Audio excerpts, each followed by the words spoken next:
Alors, hélicoptère en panne, des avions de chasse qui décollent pas. L'armée allemande accumule les déboires depuis quelques semaines. Évidemment, en France, on en parle moins, mais là-bas, on ne parle que de ça. Ça fait désordre. Alors, ce qu'il faut savoir, c'est que le pays, l'Allemagne, entend jouer un rôle plus important sur la scène internationale. Alors, évidemment, avec des événements de ce genre, on n'est pas content là-bas, n'est-ce pas, Amaury? Bonjour. Bonjour William, oui effectivement, ce sujet fait la une de la presse allemande depuis quelques jours et c'est plutôt étonnant parce que les Allemands ne sont pas réputés pour être vraiment passionnés par leur armée, ils sont plutôt pacifistes et leur armée, la Bundeswehr, la force de défense fédérale, jusqu'ici avait plutôt des missions de protection du territoire et n'intervenait quasiment pas à l'extérieur. Sauf que vous l'avez dit, le pays, c'est maintenant la première puissance économique européenne, il entend jouer un rôle important sur la scène internationale. La ministre de la Défense a dit récemment, l'indifférence est plus une option.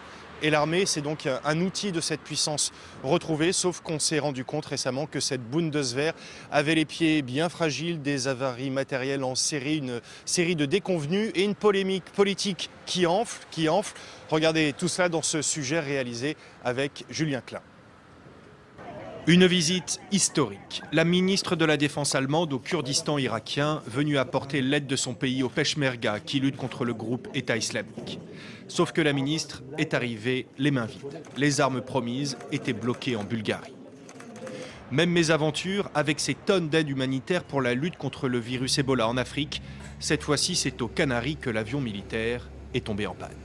On parle de responsabilité internationale et on n'est pas en mesure de livrer du matériel. C'est humiliant. C'est devenu le quotidien des soldats allemands, gérer les pannes et le court terme plutôt que les missions au long cours. Aujourd'hui, à peine 20% des hélicoptères de l'armée sont en état de voler, un tiers des avions de chasse Eurofighter. Les généraux allemands doivent rendre les comptes au Parlement, mais c'est surtout la ministre de la Défense, Ursula von der Leyen, qui est sur la sellette. Je ne peux que donner ce conseil à la ministre de la Défense, qu'elle fasse moins de photos pour la presse et qu'elle s'occupe un peu plus de ses dossiers. La chancelière Angela Merkel a apporté son soutien à sa ministre, mais elle le sait, si l'Allemagne veut jouer un rôle plus important sur la scène internationale, elle devra très vite remettre son armée sur pied. Alors le paradoxe, Amaury, c'est que l'Allemagne est en bonne santé économique et Dieu sait si on le souligne régulièrement. Alors pourquoi l'armée se retrouve comme ça sur la paille, si j'ose dire? Elle n'est pas aimée, l'armée, par ce gouvernement?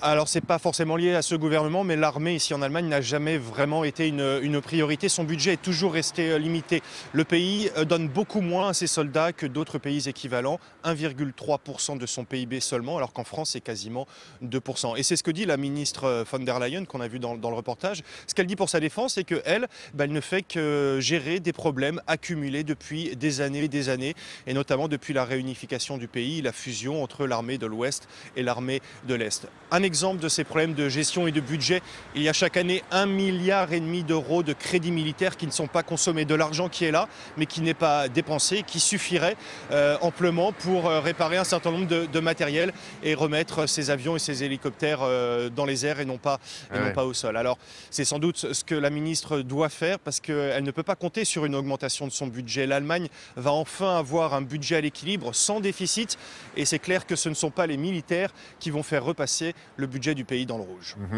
Merci Amaury, à plus tard cette semaine.